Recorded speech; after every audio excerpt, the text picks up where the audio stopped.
Hello and welcome to my channel, Boo Snakes and More. For more videos like this, also watch my other half channel, A&A Snakes and Stuff. My youngest son's channel, Henny's Toys and Games, or my oldest son's channel, Little Chris 10.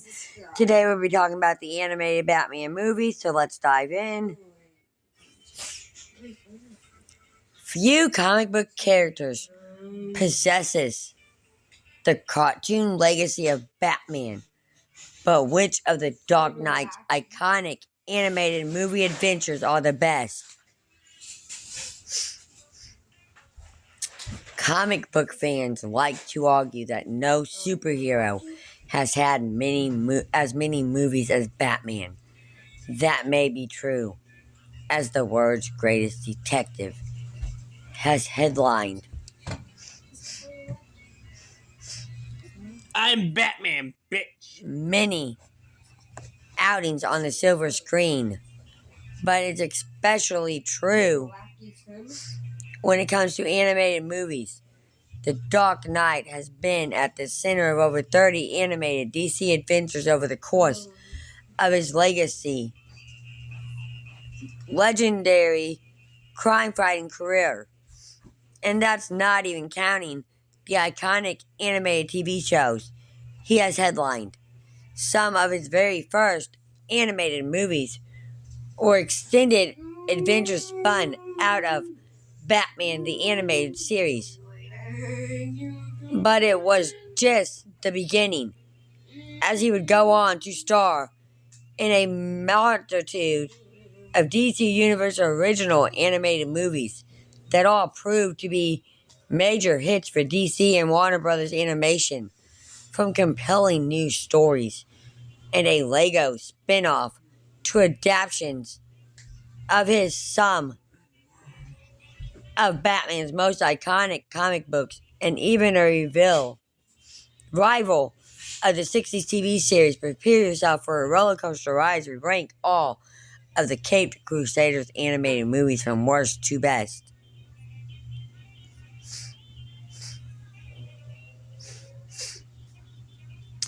Number 31, Batman the Killing Joke. Have you ever seen a movie where everything was in place for the perfect blend, but for one reason or another, it just didn't come together? In the finished product, Batman the Killing Joke is sadly one of those movies. It was an adaptation of Alan Moore's chilling comic book. A comic book that changed the landscape for Batman series.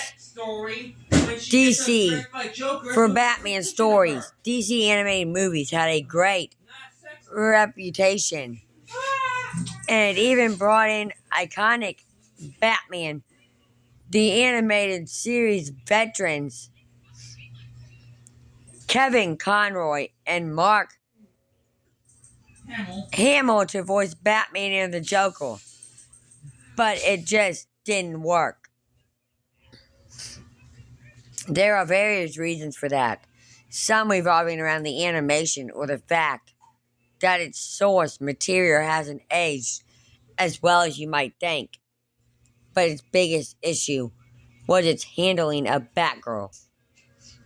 The comic is notorious for the scene in which the Joker shoots Barbara Gordon, paralyzing her and ending her career as Batgirl. I gotta tell you, in that movie, not the worst part, and when Joker shoots her for the spine and takes off her fucking clothes later on off screen, I take a picture for her. That's not the worst part. That was the worst part in the comic. I mean, it was bad and nasty. Joker could have fucked her. He could have. You don't know about him. He's crazy. The worst part was when they had Batman make out with her. In a misguided attempt. She's your best fucking friend's daughter. Get your head in the game. To give her fucking your adopted son's girlfriend. More than that, the movie includes a completely unrelated subplot that dehumanizes her and adds a completely unnecessary romantic relationship between her and Batman. The movie is at its best when it's focusing on the Batman/Joker dynamic, and that's largely because Conroy and Hamill are, as always, brilliant. It's just a shame that the glimmers of balance couldn't carry the Killing Joke to the heights fans hoped it would achieve. It might have been a different story if the first 30 minutes didn't exist. Videos that go with them.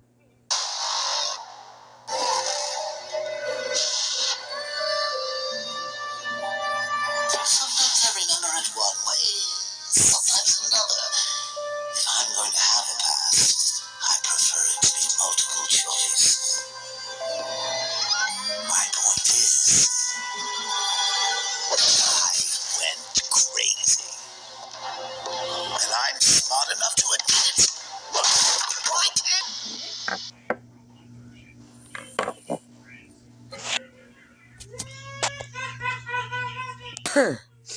Number 30, Superman/Batman Apocalypse.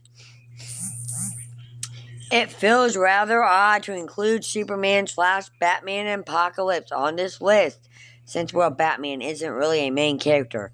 But by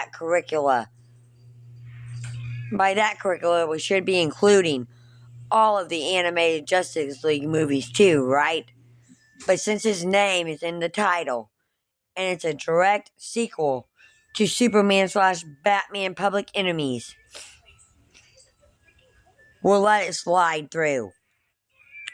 Focusing on the arrival of Kara Zor-El, aka Kara Zor-El, aka Supergirl on Earth. It's based on the DC storyline, The Supergirl from Krypton, and sees Clark Kent attempt to train his cousin to be a superhero like him. Batgirl remains suspicious because he's Batman, of course he does. And he isn't entirely wrong. Batman remains suspicious because he's Batman, of course he does. And he isn't entirely wrong to do so. Because one attack from Darkseid later, and Kara is kidnapped and brainwashed into becoming the captain of the female Furies. All in all, Superman/Batman Apocalypse is a good installment in the DC Universe original movie collection. It's a well-told story that, if you can get over its strangely misleading title, serves most of its characters well. Nevertheless, it doesn't quite live up to the heights of Public Enemies. And as someone who was a major fan of that film, that's a shame. That being said, its animation sets it apart from many of the ones that come after it, and its apocalypse setting allows for some hauntingly stunning visuals.